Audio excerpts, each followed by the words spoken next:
Hey PCFers, it's Assassin and Jamie G. Hey guys.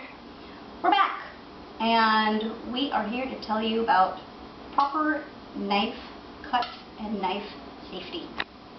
You don't want this to happen.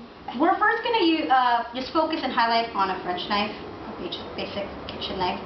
You really could get by with just one knife, and this is something that's a major investment that you should have. If you buy the right kind and you treat it with care, it'll last for the rest of your life, and you can even pass it on as an heirloom. I personally like Japanese knives because of the weight distribution and forging of a single piece of metal. So this could take care of all your needs. First, let's talk about making sure that we always start with a sharp knife. Before you cut anything, I want you to look at this. This is called a steel. Available at Bed Bath & Beyond, Target. I use Chef's Choice Diamond Sharpening Steel. What you want to do is hold it at a 30-degree angle. Start at the bottom, holding firmly with all of your fingers coming straight down, and go to the other side. I use speed. 3 or 4 times is fine. What the honer, what the steel does, it straightens any microscopic jagged edges so that it's a straight edge again. Alright? Don't do it too many times. It actually is detrimental to do it too many times. So we're going to talk about holding a knife.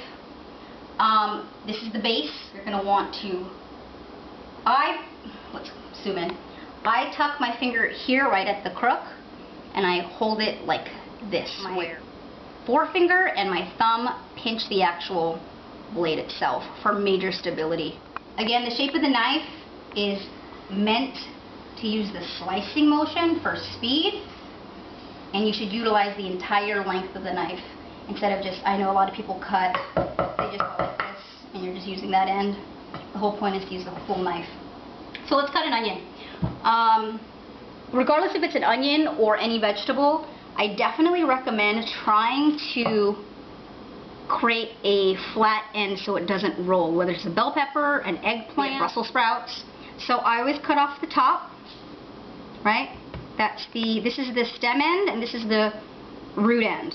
I cut off the stem end, put it on its flat end so it doesn't roll, and I cut it right down. Now I have a large flat side. I'll go ahead and remove the peel here.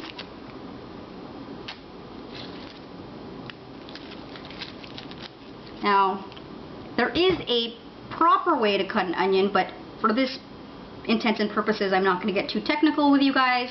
What's important is that we have stability with the knife, choking up on the knife so that you have full control, that your fingers that are holding the actual vegetable is safe. So the proper way is to tuck your fingers behind you and that your knuckles will be the lead. So let's do some sample cuts.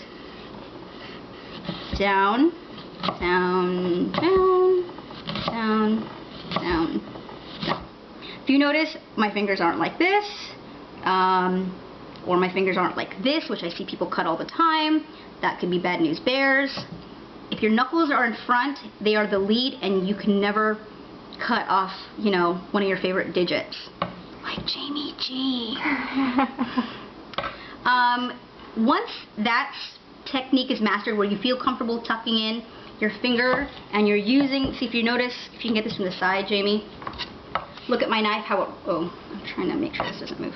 My knife is rocking and I'm using the entire length of the knife versus just going like this. That's actually quite unsafe, and it also has detrimental wear to one part of the knife as well.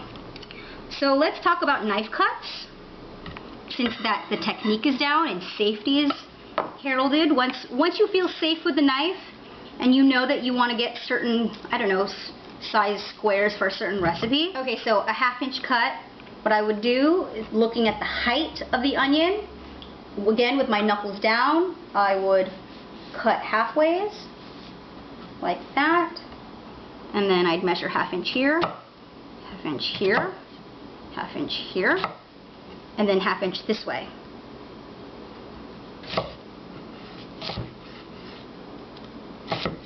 And you've got your 1/2 inch squares right here. But safety, safety, safety first. Don't try to get too fancy. And if you really are intimidated by a knife and you have no desire to pick up a knife, because you don't want to be a gimp like Jamie G, you can definitely invest in a food processor, which will do all the work for you. Just don't stick your finger in it like Jamie did, and always unplug it. She's laughing because I'm on the money.